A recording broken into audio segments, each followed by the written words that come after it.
Hello, and welcome to Steve's Mixtapes.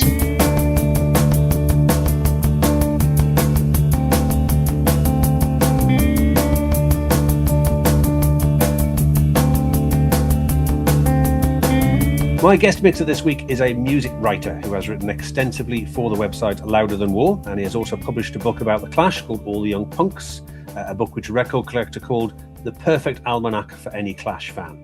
He also used to present the Saturday morning show Indie Brunch. So welcome to Steve's Mixtapes, Iain Key. Hello, thank you for having me on. It's a pleasure to have you, Iain. Now, I say used to present Indie Brunch because that came to a conclusion. So what are you up to now? Yeah, I did 195 weeks of the Indie Brunch and then fancied something different because it was very much my own choice of what was being played, and I was doing interviews and I was enjoying possibly the interview bit more with people more than some of the playing the music, and then it was trying to balance the shows. So on a Saturday morning now, there's myself and the four other editors that do the music stuff for Louder Than War. We put together a weekly Louder Than War Editor's Choice playlist, which is a mix of new releases or occasionally reissues that have been announced that week.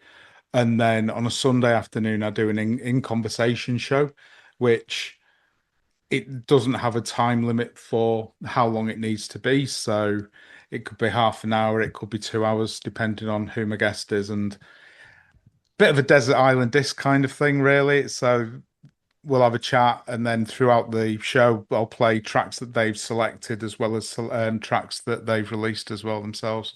So if anybody doesn't know Louder Than War, I mean, obviously, and there are loads and loads of music websites out there. Yeah. What would you say is the sort of distinguishing selling point of Louder Than War?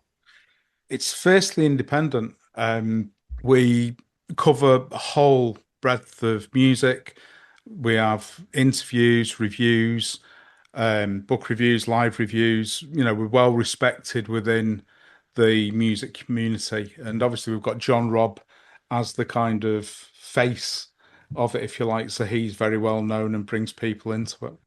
And Louder Than War, of course, also have links with the music publishing community. I know that having appeared at a Louder Than Words festival a few years ago. So if anybody doesn't know about Louder Than Words, do you want to tell us a bit about that? Yeah, Louder Than Words was set up by John and Jill Adam back in, I think it was around 2012, 2013. It's basically the music industry writing side of festival. So you've got all manners of literature relating to music. So you'll get some people that have written biographies, you'll get some people that have written fictionalized things, you'll get people focusing on specific genres of music, you'll get people who work behind the scenes, you'll get musicians, and it's a really nice festival that happens every November. The chances are that you'll never be more than 2 foot away from somebody who was in the fall at some point, because they all are attending, and most people just hang out in the bar when they're not in sessions and different things. So, you know, it's quite strange that you see people that you wouldn't normally have access to just walking around. So, I appeared 3 or 4 years ago. So we did a live episode of Paul and Steve Hanley's podcast from there, which I enjoyed a great deal. And funnily enough, she didn't listen to the whole thing, but my wife listened to some of it afterwards and said, "Oh, actually, you're quite interesting, aren't you?" There was the tone of surprise in her voice that I could have been offended by. So how did you get into writing about music in the first place? Because I know there was something biographical about you online that said Iain rediscovered his love of writing about music during the pandemic. Yeah, so I was interested by that. So what is the history of you and writing about music? I mean, the first thing I ever remember writing really about music was a review of a gig of the Primitives in 1987. Oh no! And where was that? Where was that? At the International. It was the week after, or the week Crash came out, I think. I saw them in that period about 6 or 7 times. I think I had a little bit of a thing about Tracy. Yeah, but I think I mean that's part of the review that I wrote. I think I confessed my undying love for her. Well, I think having been down the front of at least half a dozen Primitive gigs, I don't think I was alone in that. No, absolutely not. They were a great live band. Brilliant. Apart from the first couple of singles, never quite captured properly on record either, I would say. No. I think it could, well, funnily enough, was was it Really Stupid? The video of that was shown on Whistle Test, and that's what hooks me on them to Right. start with. But at the time, I'd started buying fanzines, but I wasn't confident enough in probably what I'd written to send it off. So every now and again, I'd write things, but never do anything with it. And then I think it was about 1993, there was a book advertised in the NME that was coming out, and it's called All Men of Secrets, and it was a big book about the Smiths, and it was being done by three guys, I think, from Glasgow, and they were wanting for people to contribute. So I contributed to that, and then didn't do much else with it really. And then Mm. during, I mean, it was a bit of an unfortunate thing, but I don't know if you know John Cooper, who runs or used to run the Charismatic website, which was the Factory Records website. Because I used to manage Northside, when Timmy Walsh, who was the guitarist, passed away, he approached me to actually write an obituary for the website. So I wrote that, and then he said, "Oh, do you fancy reviewing things?" So I wrote a couple of reviews for things factory related, and that would have probably been up to about 2018, 2019. And then I stopped really doing anything. And during the pandemic, my best friend he was in Emmerdale at the time. He'd been in Emmerdale for about 10 years. And he was doing all like little skits for ITV, just to basically cheer people up and that on YouTube and stuff. And I was like, oh, I wish I could do something rather than just sit and watch telly. So I actually pulled all the things I'd written together and put it together as a blog. Okay. And then Section 25 reached out to me because they didn't have anybody to review a CD that they were putting out, and the factory website was on hiatus. So I ended up reviewing that, and then somebody else approached me and said, "Oh, would you want to do this?"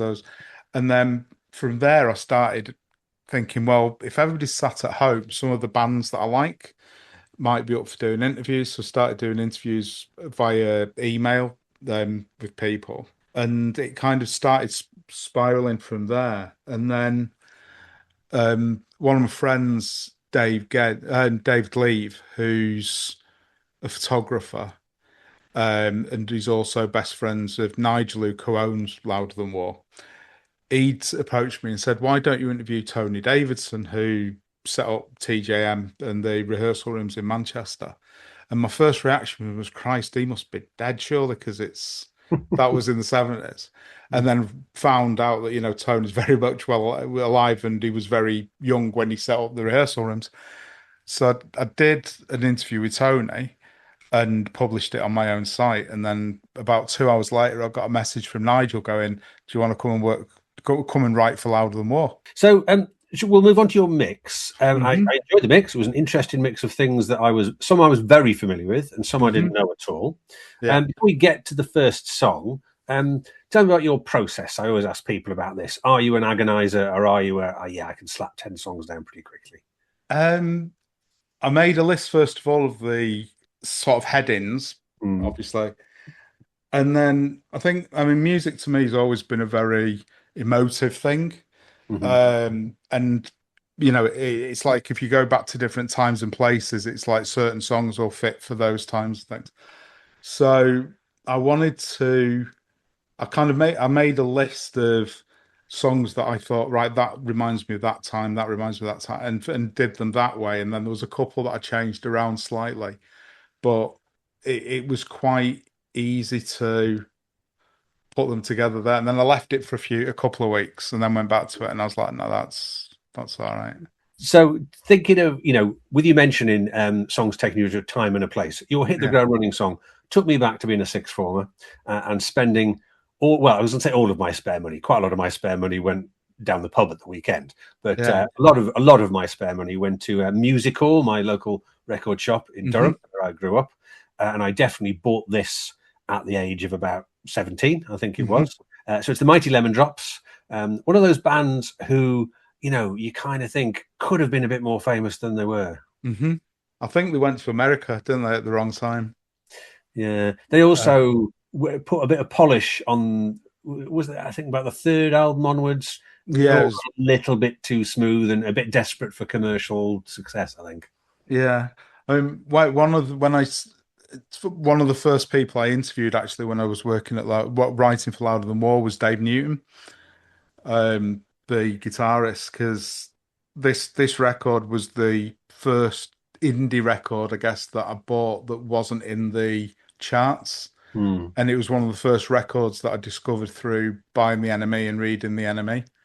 And it's just, it's one I think if you either know it or you don't, but I just think it's a great track that it, compared to everything else that was coming out in late 85, early 86, like was all a bit jangly and quite nice.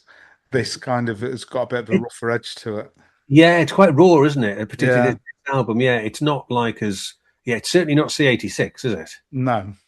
No. Okay. Yeah. No. I say I bought this at the time. I played this a lot. I think, and this will sound completely alien to anybody under the age of 30, which I don't suppose there is listening, but there we go. But I think I may have bought this just because I like the band's name. I think I was flicking through the racks, and I like the song titles. I thought we'll take a punt on that, and I absolutely loved it. So, so yeah, let's hit the ground running with it then. This is the Mighty Lemon Drops with Like an Angel.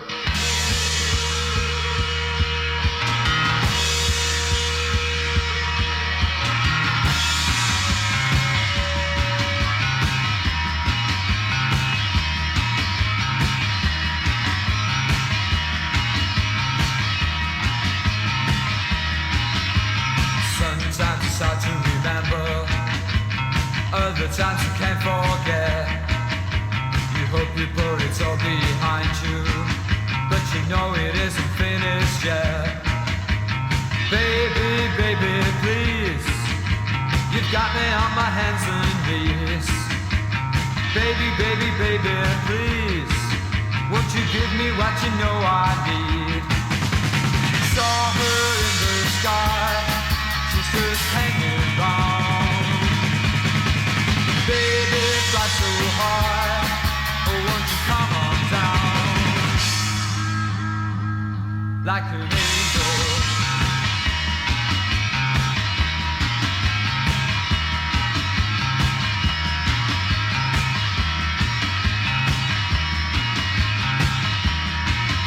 I found something undiscovered, I found it in your deep blue eyes, something I can never recover, 'cause it's buried too deep inside. Come on, give it to me now, I can't hold on anymore. You've got to give it to me now, before my skin begins to crawl. Saw her in the sky, she's just hanging round. Baby, fly so high, oh won't you come on down like an angel, like an angel, like an angel, like an angel.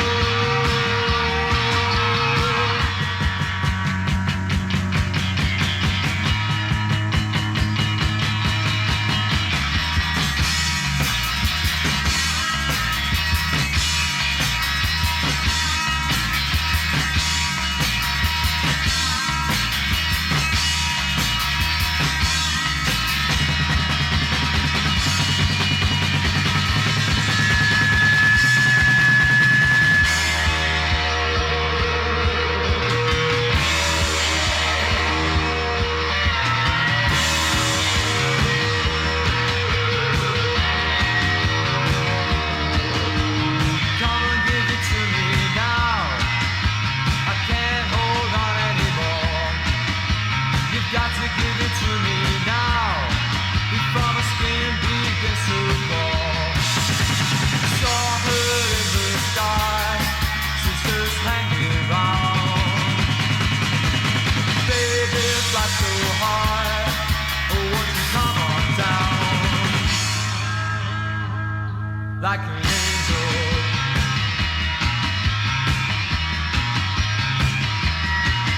Won't you tell me how you get so high? Tell me how you get so high. Tell me how you get so high. Won't you tell me how you get so high?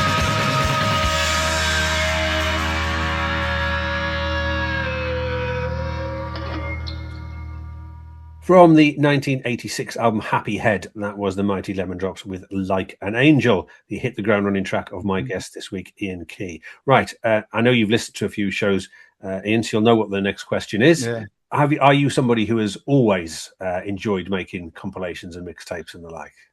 Yeah, I think probably from the mid 80s onwards.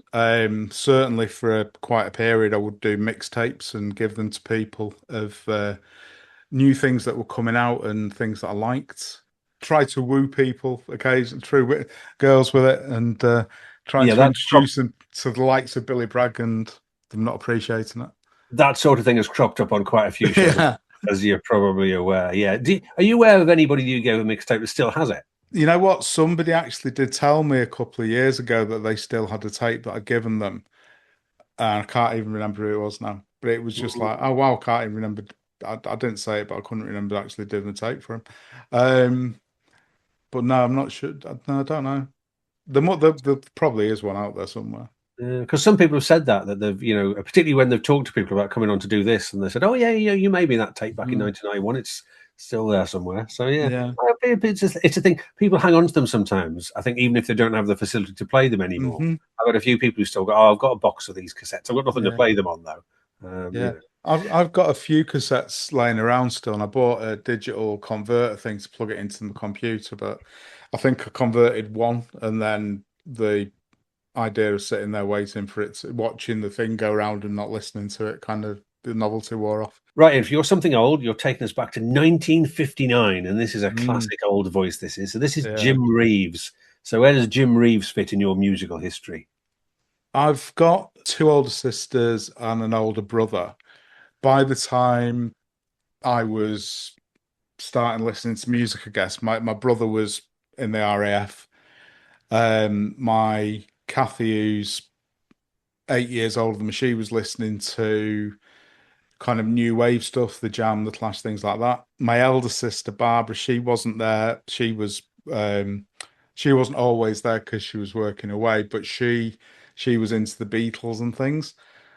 And my parents came from that weird generation because they were both born in 1930, so they were teenagers just after the Second World War. And then when being a teenager came about, they were slightly too old for it. Oh, so they missed out on being a teenager. Yeah, so they didn't really have that thing where music was really a massively important thing. My dad used to listen to country music, and ABBA, possibly. My mum just used to listen to what was on the radio, but I always remember listening to... My dad used to clean the brasses and stuff on a Sunday morning, and I always remember that he used to listen to Jim Reeves and sing along to it. But we were never allowed in the living room when he was doing it in case we made a mess. so it's just one of those. It reminds me of like growing up in like the 1970s.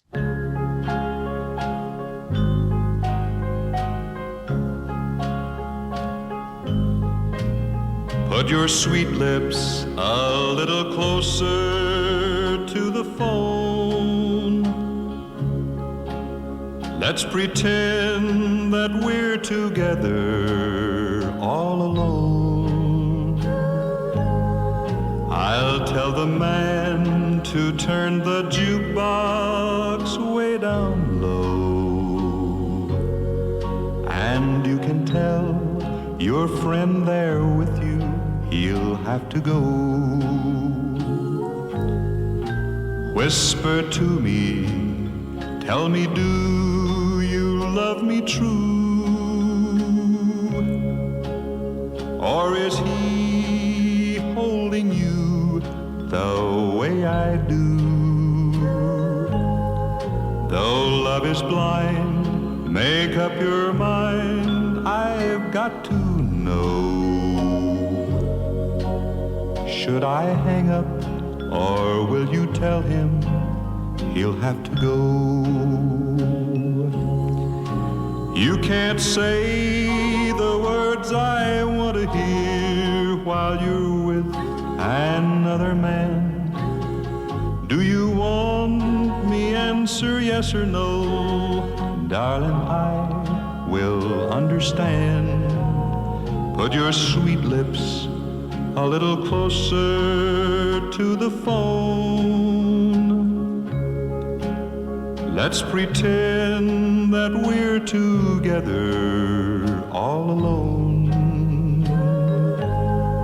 I'll tell the man to turn the jukebox way down low, and you can tell your friend there with you he'll have to go. Jim Reeves with He'll Have to Go from 1959. Right then, Iain, another standard question, which you're probably waiting for, is before we get to your something new choice, how do you endeavour to try and keep up with the complete landslide of new material that comes out every week in this digital age? Through Louder Than War, we probably get sent between 100 and 200 tracks a week. Okay. From bands, from PR companies, through management, through labels. And quite obviously, because we do the Editor's Choice show on a Saturday, there's a lot of people that approach us to be featured on that. And then there'll be a lot of artists that will get in touch asking us to review for the website. But we're limited to what we can do because we've all got full-time jobs as well. We haven't got a John Walters there kind of filtering things through. So it's a tough one, but we do get lots and lots of things sent through and recommended. And obviously we've got, over the last 5 years or so, built up relationships with like people who are in bands, like people like Amelia Fletcher and Rob Percy, who run Sketwax, who are like indie royalty. They've got their own label and they also do all their own stuff. So quite often, we'll get things sent by them, and then friends of theirs will also send us things. So it's a constant, there's something new dropping in every day. Presumably you must get some stuff sent to you that's pretty dire. One of the things that happens is we do get PR companies that will just put us onto mailing lists, and there's like Norwegian heavy metal or Finnish goth bands and things like that, which, you just look at it and go, no, I'll leave that one. I'm not going to listen to that one. But yeah, I mean, we do try to listen to as much as we can, but like I say, with having a real job as well, it's not always possible to do that. So it does kind of, although it really annoys me when people put FFO, so for fans of, on the top of the email, and you kind of look and then it's like, okay, yeah. I'll listen to as much as possible. If it's an artist that's actually bothered sending it to me personally, and they've actually put my name and addressed it to me, then I was always listen to it. But if it's just something and it's undisclosed recipients, then that won't necessarily get an immediate kind of listen. So the equivalent of junk mail, I guess. Yeah, it's a bit like that. And I don't want to sound disparaging, because obviously there's people that, are paying people to send those emails out, and their music's as good and as valid as everybody else's. But it's just, there isn't, with the best will in the world, there isn't a way that we can listen to absolutely everything that gets sent. Now, your something new choice interested me because I listen to a lot of new music, quite a lot of it, through this show. Actually, this show, doing the show itself, has become my main source of things I hadn't heard before, which has been great. But obviously, I listen to a lot of new things, but in the sort of world of, for want of a better expression, indie or alternative music. But a lot of mainstream music for the last 15, 20 years has pretty much passed me by. So much so that, they announced the Glastonbury lineup, and I look at the Pyramid stage, and there'll be 3/4 of them I think I've never even heard of them. Yet they're headlining the Pyramid stage. And this artist you've chosen is one that I know. I'm aware of this artist. I'm aware that they're very big. Yeah, I know absolutely nothing about them. So it's Self-Esteem. So I don't know how much of an expert you are on Self-Esteem, but why this choice? First of all, this choice, I think I could easily have picked possibly 3 or 4 tracks that were on the most recent album, A Complicated Woman, which came out in April last year. And I think it's a fantastic album.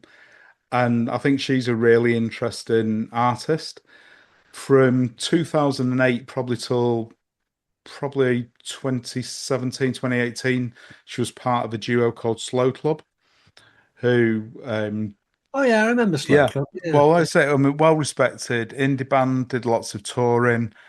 had a quite strong following, but then, I mean, a lot of the songs kind of like shine a light on misogyny and also an unfair balance of how things work in the music industry. Mm.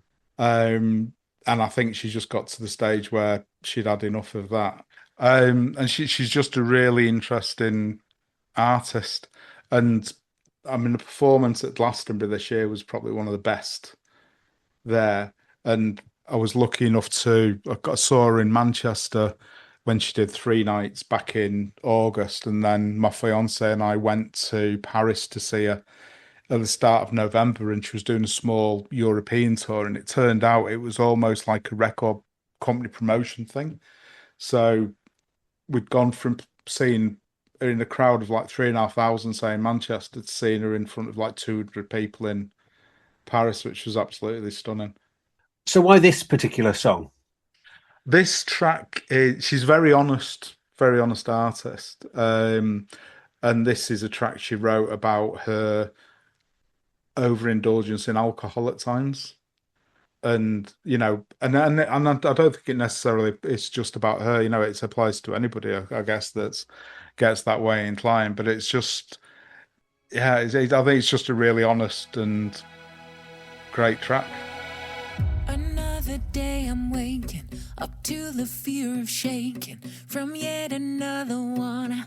I promised to and done, but I can't be trusted. And you always knew that I had a prophet, boy. You just told me that he quit. Good, that's good for him. If I'm sober or drunk, it's still me in the middle of the problem. But if I'm sober or drunk, I still got time for you. And I can say yes to lunch and dread it from the moment that I'm walking right up to your door. But I know I can see it through.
The Curse by Self-Esteem from last year's A Complicated Woman. So that was one I didn't know at all. Your next two choices I was very, very familiar with. You'll be surprised to learn. So your Something Borrowed was originally a Kirsty MacColl song. Yeah. And I'm a big fan of Kirsty MacColl. She crops up a bit. I recently did an interview with the Twilight Turntable podcast where we talk quite a bit about Kirsty MacColl. So she... Well, I mean, Kirsty MacColl was a great artist who was badly let down several times by various record labels and management, wasn't she? Yeah. And her version of this song should have been a massive hit. And then Tracy Ullman, who I remember this coming out, and at the time she was the woman off that comedy show, which name is with Lenny Henry. Three of a Kind. Three of a Kind, that's what they call it. What was the other guy called? I can picture him, but I can't remember his name. David somebody. Yeah. So she was obviously he's gone down well in history. Yeah, he hasn't done quite as much as the other two, has he?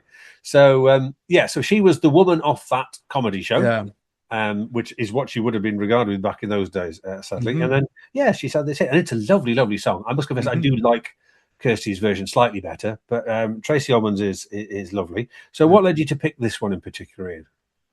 This is actually probably my favourite song of all time. Okay, and I do love Kirsty's version as well, but this was the version that I was first aware of. I knew Kirsty because of a guy who works down the chip shop. Yeah, swears is Elvis, and it was only when buying this did I see obviously the credits, and I was like, "Oh, who's that?" And then a couple of years later, when she did a New England, I was like, "Oh, that kind of links to that." And then that's when I realised that Tracy's version wasn't the original, but I think it is that time. They say that when you kind of like whatever's in the charts around your 14th birthday is the music that tends to follow you then for the rest of your life. If you look in, what would have been my birthday in 1983, there was Joy Division with a reissue of Love Will Tear Us Apart, but then The Cure, The Smiths, New Order, Depeche Mode, this. So it was all kind of what I was first getting listening to.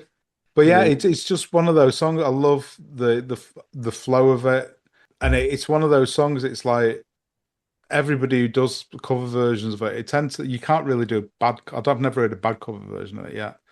One of the great things about it, I think, is that without it ever sounding like a pastiche, it has that 60s girl group sound. Yeah, it has the the Shirelles or the Ronettes or something like that. But it never sounds like it's taking the mickey out of it. It's a genuine.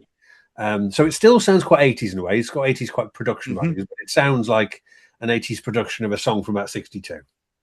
Did you know though that the baby bit, Tracy Ullman couldn't reach the notes, so they actually just had to get Kirsty MacColl in to do that bit. So that's actually Kirsty on the record as well. Well, that's the story of Kirsty MacColl's life as well, isn't it? Singing, filling in on lots of other people's records.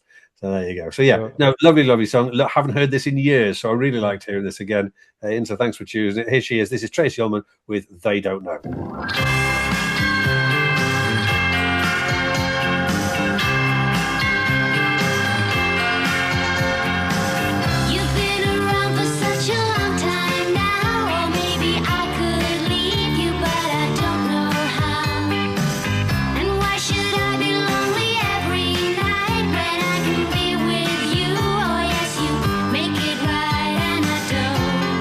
Listen to the guys who say that you're bad for me.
From 1983, Tracy Ullman with They Don't Know, and I will, of course, put a link to Kirsty MacColl's original version of that song on the stevesmixtapes.com website. Right, also very familiar with this, also from my early teens. Mm-hmm. Something Blue choice.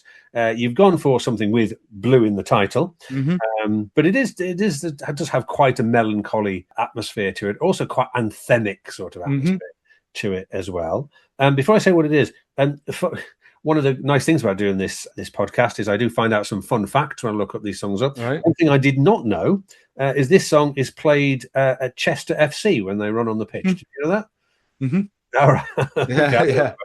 So it's the Mighty Wah, one of the multiple variations on the name that Pete Wiley had for his various lineups over the years, and the Story of the Blues, which was quite a big hit single. It was top 10 hit, wasn't it? Yeah, I think it was number 2 or number 3. Yeah, something like that. Eventually.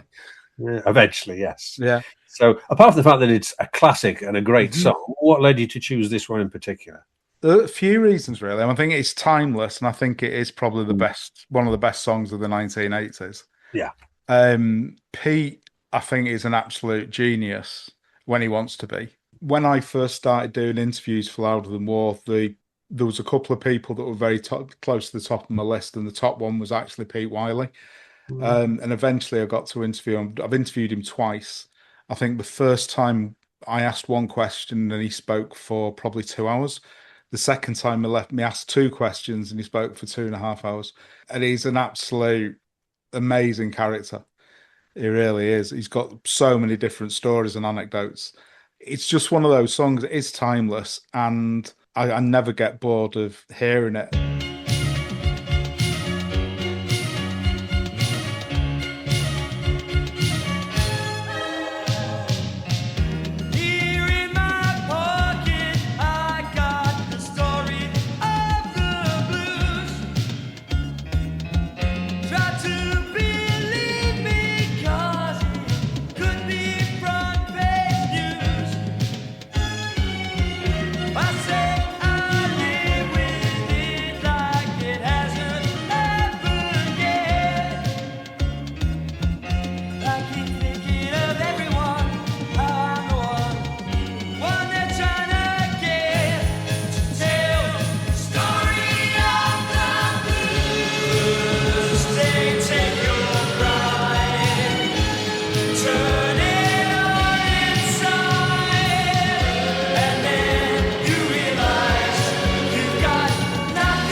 The Story of the Blues, of course, from the Mighty Wah, a single from 1982.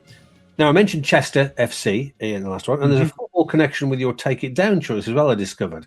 But we've moved back to an artist that I must confess I'd never even heard of before your list came up. But I gather there's a big connection between him and Liverpool. But say, I know very little about him. So do you want to tell us a bit about Jamie Webster? Yeah, so last year I was editing a People's History of Billy Bragg with Billy. And I'd spoken to Billy a couple of years ago, and he'd said, like, you should check out Jamie Webster, and he actually picked this track, Something in the Air, for my show that I was doing with him. And I'd heard of him previously, but I was very aware that he's a big Liverpool fan. He goes and does, when they go abroad, he used to go and do the fan parks and stuff, entertaining the fans. So that didn't really appeal to me at all at first. But then I started listening to his music. And I think in the same way that Billy, people would dismiss him in the early part of his career as just being some bloke who ranted and talked about politics, missed out on the fact that he was a really good songwriter, and also he can write really good love songs. I think James is in the studio at the moment doing his 4th album, but I don't think he's ever got the credit so far for how good a songwriter he is. And part of that is because of the Liverpool thing, but also because when he does Billy's left field stage at Glastonbury, one of the things he started doing, he had a chant of "Fuck the Tories." And you get a big part of his crowd that will like shout that in between songs. So I think there's other sides to him which people don't necessarily realise because they look at the football and the politics stuff first. All right. So you go for a song called "Something in the Air," not as I wondered whether it might be a Thunderclap Newman cover. No. A song that I think might have been number 1 when I was born, actually. But anyway. Yeah, you must have been born about a couple of months after me, I think. Yeah, June 1969, I was born. Oh, right, you're born just before me then. Yeah, a couple of months before us, yeah. I think it was Something in the Air. It was somewhere around that region. Yeah. I always get that and Edison Lighthouse mixed up. There's very similar kind of... Oh, yeah, we've had 2 people have selected Love Grows Where Rosemary Goes. It's been very popular. Anyway, so not a Thunderclap Newman cover. So again, why particularly choose this one? I just think it's a really nice love song. Really, he wrote it about his fiancée, now wife, and it's one of those songs I think that, you know, you can have the kind of like bravado and gusto in a song, but this kind of like shows him a more intimate and personal thing. There's something in the air this morning, something in the air that's mine to breathe.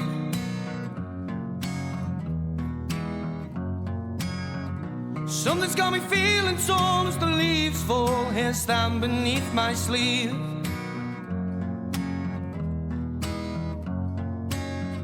Cause even in these crazy days, there are strange ways to make me feel alive.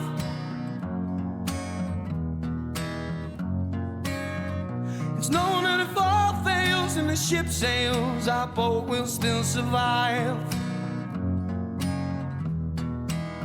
From when I'm wet to the limit, I'd drop myself in it by telling you to pin it, cause you won't give me a minute. So when I'm in a time of crisis and you make those sacrifices, never left to my devices, makes me see how good this life is. I'll take your moody swings and talk of rings to just see half your smile.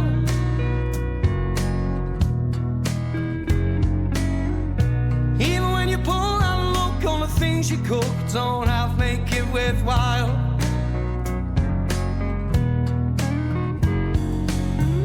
All the little games we play in the day-to-day, of which you never lose.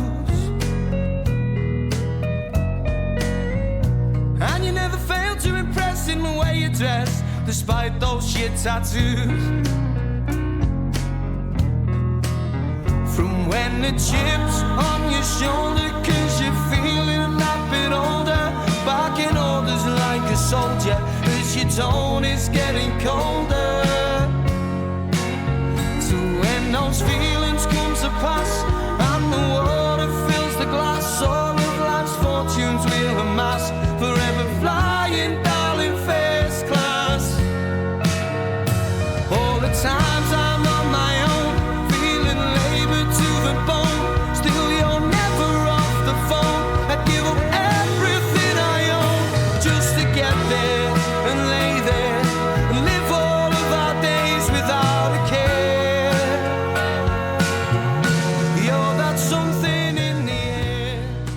Something in the Air by Jamie Webster from the 2022 album Moments, the Take It Down choice of my guest mixer this week, Iain Key. Now, Iain, as I've mentioned before, you have listened to the show in the past, so you know what question is coming next. So how much do you listen to around the world type music, i.e. stuff not just from the UK and the US? Quite often, to be honest with you, because we do get a lot of things sent over from Europe and Australia. So we do get, probably on the weekly show that we put together, there's probably at least 2 or 3 tracks that are from outside of the UK. And it's an Australian artist you've gone for this choice? I have, yeah. Yeah, one I wasn't familiar with. Again, Googling was my friend, so I found some interesting facts about her. So she was born in 1976 in South Australia, a place called Mount Gambier, which is not somewhere I've ever heard of particularly. Her family, when she was a child, travelled around the Nullarbor Plain, hunting foxes and rabbits for pelts. They did that for 9 years, and then during the hot months from November to March, they returned to Southend in South Australia, where they owned a fish and chip shop. So that's a little family vignette. I thought was quite a nice one. Yeah. Anyway, I didn't know her stuff at all, but I really like this song. So this is the title track of her debut album, I believe. It is, yeah. I found her music initially. I used to live in a shared house around probably about 2000.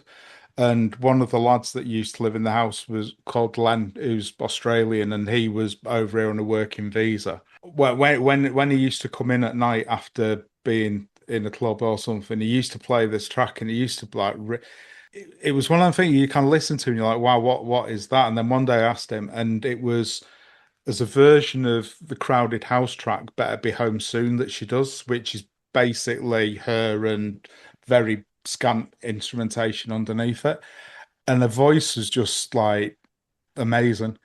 So from that, I managed to track down a copy of the album, and then I've been a fan ever since, really.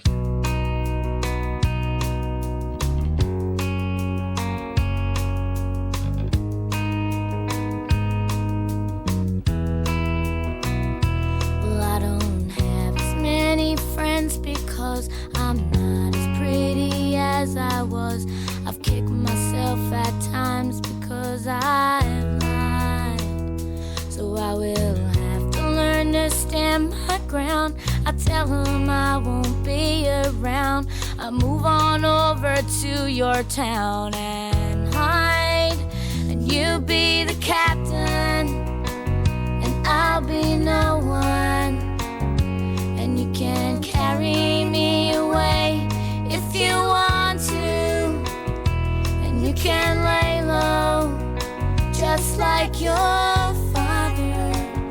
And if I tread upon your feet, you just say so, 'cause you're the captain, I am no one. I tend to feel as though I owe one to you.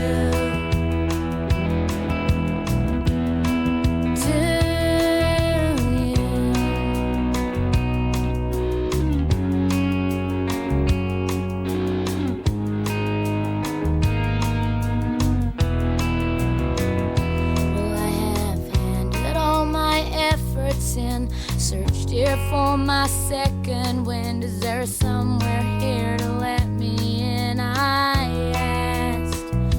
So I slammed the doors, they slammed at me. I found the place I'm meant to be. I figured out my destiny at last. And you be the captain, and I'll be no one. And you can carry me away if you want to, and you can lay low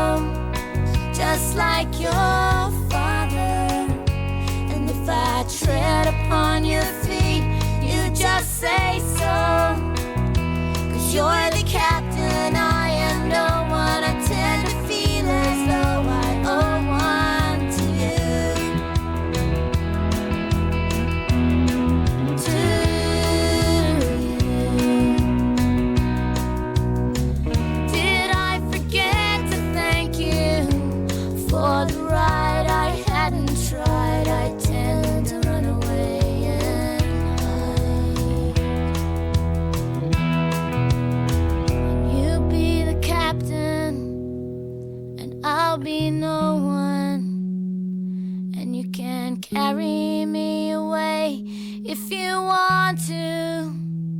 You can lay low, just like your father. And if I tread upon your feet, you just say so. 'Cause you're the captain, I am no one. I tend to feel as though I owe one to you. 'Cause you're the captain, I am no one. I tend to feel as though I owe one to you.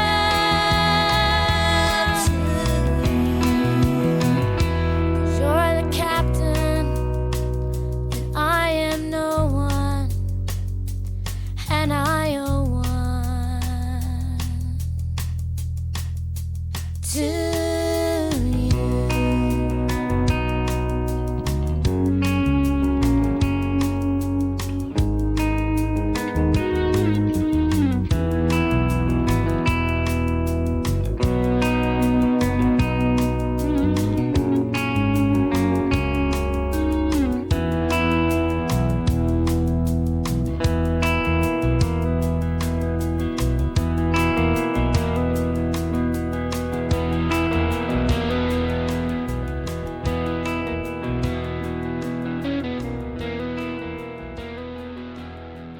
Now, Ian, we've established that you and I are of a very similar vintage, and I think anybody who's listening to the show who is of a similar vintage to us, or maybe up to about 10 years older, will have memories stirred by your left of centre choice. Yeah. So I'm sure, like me, you watched a fair bit of Thunderbirds and related shows when you were a kid.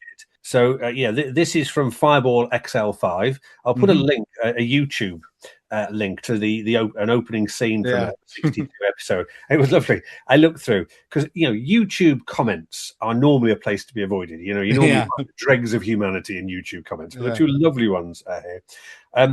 I just picked out two of them because there were so many entertaining ones. One is Gerard O. Salazar 161 said, I was in college doing chemistry and would do my best not to miss a single episode. Finally, I quit, became an airline pilot, and was the happiest man on earth for 43 years.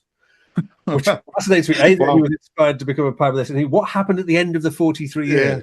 But there we go. And the other one that made me laugh out loud was Barusa32 said, I was so hooked on this as a kid. When Doctor Who came along, I was unimpressed that there were no rockets. Yeah. Which I thought was fabulous. Well, he's got a Doctor Who name and his Doctor Who reference in his name. So So this is Fireball, the theme tune from XL5. I also it's by Don Spencer, and I found a fascinating fact about Don Spencer. He's Australian as well, isn't he? He is, and he was on the Australian version of Play School, which again, being of a similar vintage to me, you will have watched as a small child. But he was on the Australian version and for a few years on the UK version as well, and is the only presenter to have been on both versions of Play School. So there's a fascinating fact for you. But apart from the fact it's great and it takes us back, I mean, is this a childhood nostalgia thing? No, it's a strange one, really, because I had one of the first albums I ever had was one of those Woolworths compilations with probably TV themes or space films or themes or something like that. So I had a version of it, but it was an instrumental version. And then many years later, Frank Sidebottom did it. And it was kind of like, oh, it's that thing. And then it must be about 10 years ago now. There was a film called Love, Honor and Obey came out. And it was a bit of a vanity project, I think, of like Ray Winston and Rhys Vance and Stacey Miller and all that lot. I can't remember who it is that sings it, but one of the characters actually sings it at karaoke in the film. And I was just like, oh, it's that thing. And it's just one of those things. I love, every now and again, because it's only about 1 minute 30 or something. When I was doing the radio shows and they had to be 2 hours, every now and again, I'd just throw this in to just fill that gap so that I wasn't underrunning. But it's just a quirky song, but I think it's brilliant.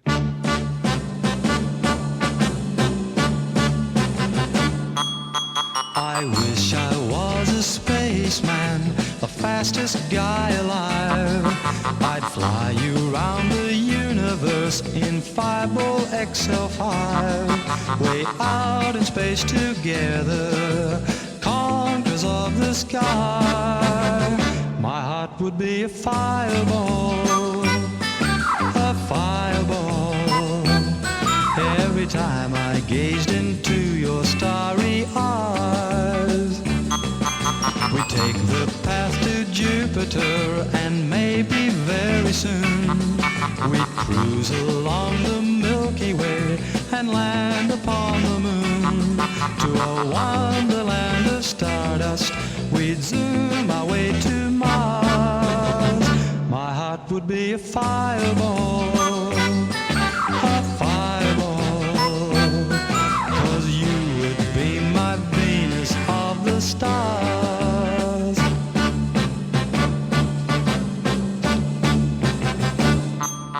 But though I'm not a spaceman, famous and renowned, I'm just a guy that's down to earth with both feet on the ground. It's all imagination, I'll never reach the skies. My heart is still a fireball, a fireball. Every time I gaze into your starry eyes. Fireball, fireball. Every time I gaze into your starry eyes. Fireball. Right, Ian, on to your wild card choice. Now, this is Fight Milk. Now, I have to confess, I couldn't decide whether I thought Fight Milk was a brilliant name or a terrible name. I'm still undecided. I think if you speak to them, they'll agree with that. Okay. Well, I read a little bit about them, and it suggested they had lots of discussions around different names. But I really enjoyed this. I was almost quite surprised to see it's from 2018 because it took me back to the early 90s. This song, it felt like the days of Mega City 4 and Senseless Things and all that sort of thing. It's proper urgent, anthemic indie pop. Yeah, you know what I mean, and I mean that in no disparaging way whatsoever. No. It's the sort of thing that when I was in my what would I have been in my early 20s, I used to listen to a lot of, and it was really refreshing. I really liked it. So they're a London band, and they've been going since 2015, I believe. With the name, actually, this is now. I'm not much of a TV watcher, so the reference was lost on me. But apparently, this is from a show called "It's Always Sunny in Philadelphia." Yeah. It's a reference to a fictional alcoholic dairy-based protein drink for bodyguards by bodyguards. Means absolutely nothing to me, but anyone who's watched the show, I'm sure they'll I've never watched it either. But anyway, I thought this was great. I went to see them by accident. Well, I didn't see them by accident. My friend messaged me one Friday night, and he had a spare ticket for Art Brut playing in Manchester, probably about 2018. We were working out what time we should get there, and I said, "Oh, who's the support band?" And he said, so I put it on, and they just released the album, Not With That Attitude, and this is obviously the opening track from it. And as soon as I heard it, I just got Kirsty MacColl vibes from it. Yeah, so many clever like rhyming couplets and things that go on in it and things like that. So went to the gig, and they were brilliant. Obviously, at that point, I'd only heard a couple of tracks, but I bought the album and brought it home, listened to it constantly. And then as I was mentioning earlier, during lockdown, I started doing interviews with people, and these was one of the first bands I reached out to, and they were more than happy to work on it. So I did an interview with them then. And then when I started writing for Louder Than War, I think it was the second review I did was a new single that they just released as well. And they were on my show a couple of weeks ago as well. If I hadn't been to see them and really got interested in, they kind of gave me that spark to get back into listening to new music and seeking out new music. And I love everything that they do. All I would say to any listeners out there, and there will be a few who are perhaps in their mid-50s, so take yourself back to the days in your early 20s when you had hair, you got in your car, turned the volume up loud, put your CD multi-changer on, and stick this on and turn it up loud. This is Fight Milk with How You Move On.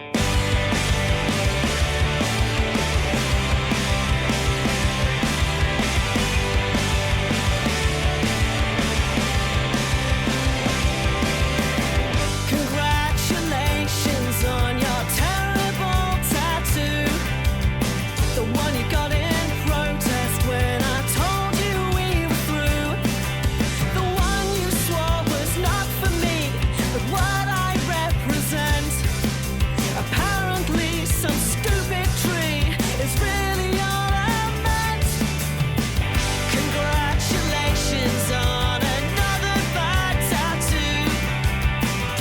and then not getting things your friends have drawn for you. Each scribble's an indelible, eternal hope or dream. And some of them you just pulled out the tattoo magazine. It's gonna be there when I'm gone. This is not how you move on. It's gonna be there when I'm gone. This is not how you move on.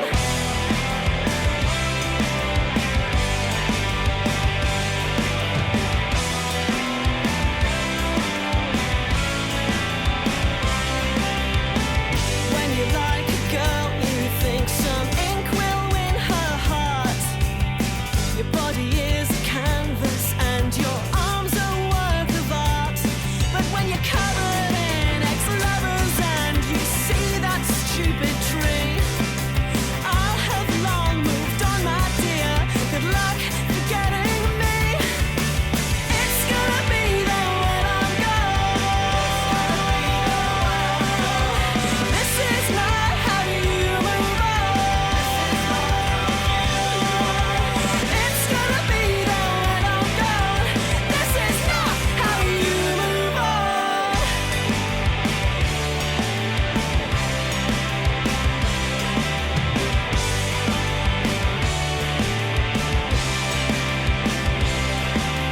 Lasers are painful, but I think you need it. Lasers cost money, but it's an investment. Lasers are painful, but I think you need it. Lasers cost money, but it's an investment. Lasers are painful, but I think you need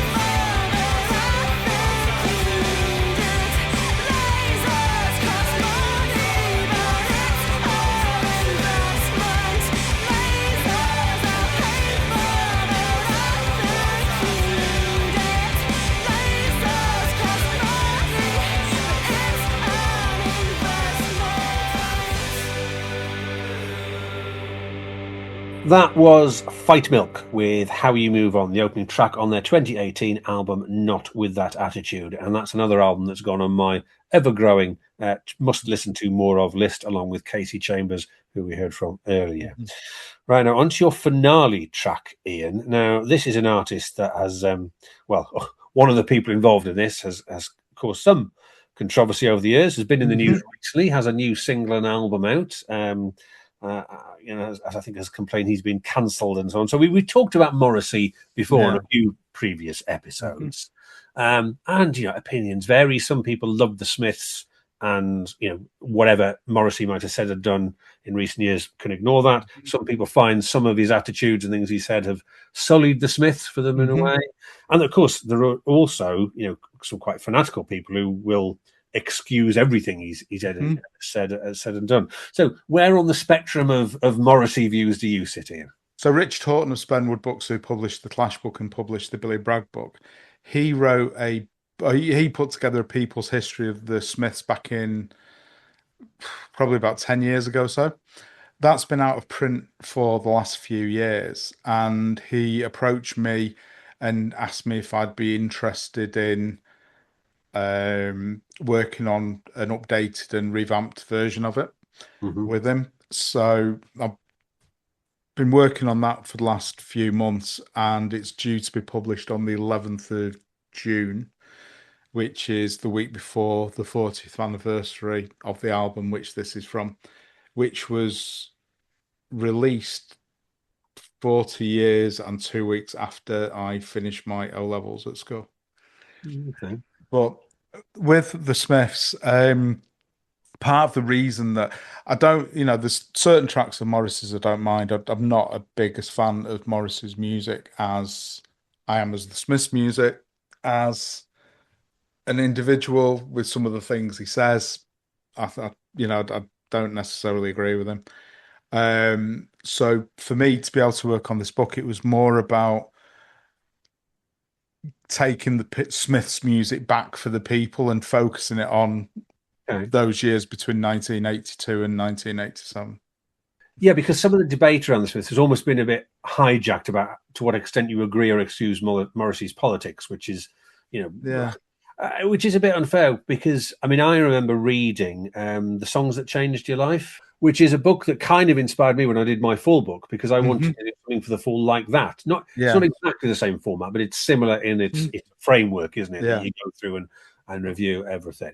And, I remember reading that and thinking, well, in terms of percentage that is, really good music, it's very, very high for the Smiths. I mean, there's a few ropey moments towards the end. Yeah.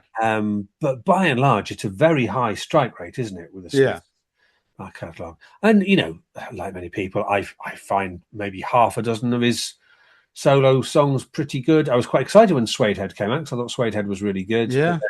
A lot of it is drifted by. What's your view on the "Makeup Is a Lie" song? I wasn't impressed with. Well, I think there's 2 tracks that are out from it now, and there's another one. I wouldn't say either of them are classic Morrissey. No, definitely not. Anyway, so this was part of doing the book, though, was the fact that you'll say the Smiths to people, and quite often their immediate response will be, "Oh, Morrissey's a twat," or whatever. And you're like, "Yeah, but I'm talking about the Smiths. I'm talking about those 4 guys there, not Morrissey." Although, I mean, I've interviewed people for the book over in the States. Where I interviewed a lady who is of Mexican descent, and she was saying, it's like Morris can do no wrong, because he's like, they see him as like one of the gang kind of thing. Yeah, I discussed this with Andy Gillespie when he was on. Yeah, when Morrissey plays anywhere in his, because he lives in California. Yeah, anywhere in the woods. Yeah, they're like 80% of the audience is Latino. Yeah, and then one of the people who's contributed to the book is Councilwoman Monica Rodriguez, who actually, she's in Los Angeles, and she actually put on a Smiths and Morrissey day in Los Angeles in 2018, and basically gave Morrissey the freedom of the city kind of thing. And it was just like, wow, but they're obsessed, but they see it as one thing rather than being different things to us, like we do. So you've gone for the title track, "The Queen Is Dead." It would be hard for, I guess, somebody, again, under the age of 30 to understand perhaps how shocking the title was on its own, even in 1986. Yeah. I mean, it's not, we've moved on since the Pistols and God Save the Queen. Yeah. Actually, just to release a song called "The Queen Is Dead."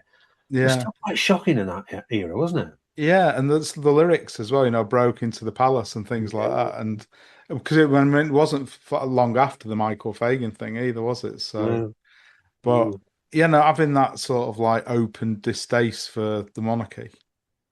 Yes, which, as we are recording, funnily enough, towards the end of February in 2026, I think the monarchy in this country has had its low ebbs before. It's probably the lowest ebb of all, isn't it? And I don't particularly follow the news a great deal, but even we all knew back in the 80s when Andrew was flying around the world being a jet setter / playboy. We all knew he was a wrong un then, didn't we? Yeah. I mean, let's face it. But anyway, let's not digress. We don't particularly do politics on here. So I mean, and it does still sound very powerful. This song, the drums at the beginning, and it's Morrissey at his best, being quite dark and quite playful at the same time. The bit about hear me play the piano still makes me laugh after all these years. Is this here because it's a great finale track, or because it's your favourite Smith song?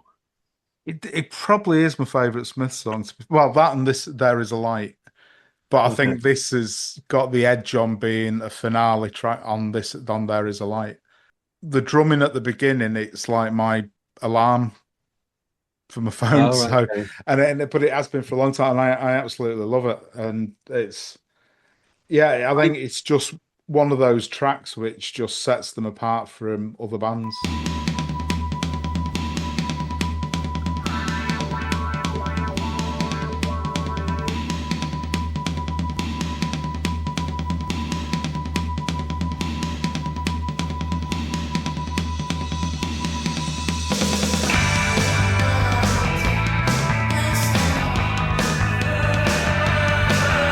To the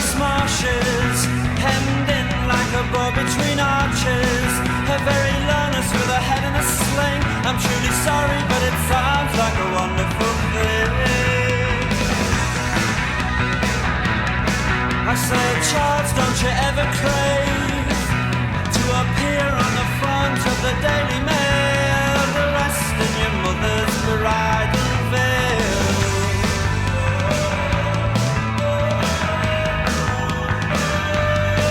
And so I checked all the registered historical facts, and I was shocked into shame to discover how I'm the 18th pale descendant of some old queen or other.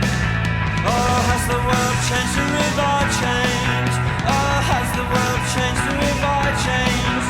Some 9-year-old chap who peddles drugs, I swear to God, I swear I never even knew what drugs were.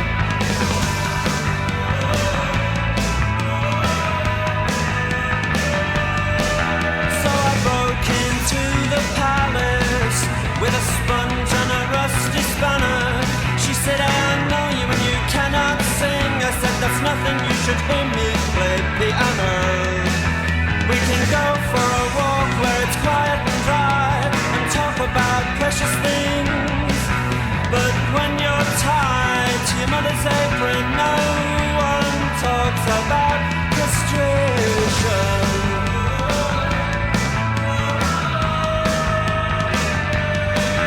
We can go for a walk where it's quiet and dry and talk about precious things like love and law and poverty.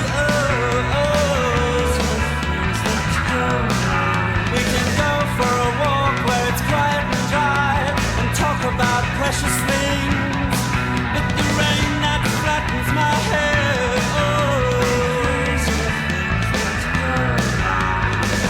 all the lies about makeup and long hair, still there. As the pub who saps your body and the church who'll snatch your money, the queen is dead, boys, and it's so lonely on a limb. That's the pub that breaks your body, and the church, all they want is your money. The queen is dead, boys, and it's so lonely on a limb.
That, of course, was The Smiths with The Queen is Dead, the finale choice of my guest this week, Iain Key. So, thank you, Iain, for coming on.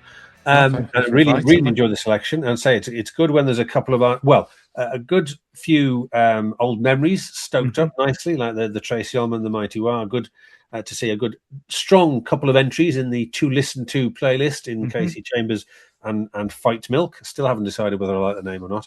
But no, it's been really good. Really enjoyed it and really enjoyed talking to you. So as far as you are concerned and Louder Than War, what does the rest of 2026 have in store? I'm not sure if it'll have been announced yet, but if it hasn't been, you've got an exclusive. But I am going to be working for Spenwood Books on a People's History of the Fall.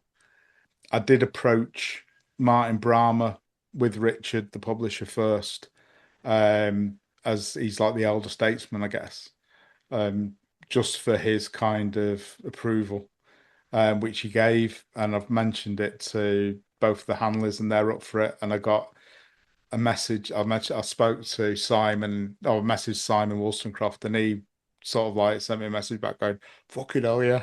So that sounds like right. So it was like, right, okay.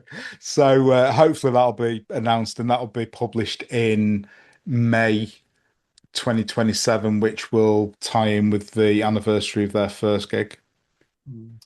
Other than that, I've got interviews for my. That's going to take quite a bit of your time, isn't it? I've got until November, I think it is, to write it. Now, I think I need to get the manuscript done by the end of November, and then I think it'll be going. It's got to be all gone through design and proofread and pictures added and all that by January for it to then go to get printed. So that's going to be my project for this year, and still doing reviews, still doing the In Conversation show. I've got guests planned up until the end of April, I think, at the moment. And then I've got a list of other people that I also want to get on. Well, best of luck with that book, because I know Spenwood Books have published quite a lot of these sort of fan history books, but if ever there was a band that was ripe to do it with, it is The Fall, for a multitude of reasons.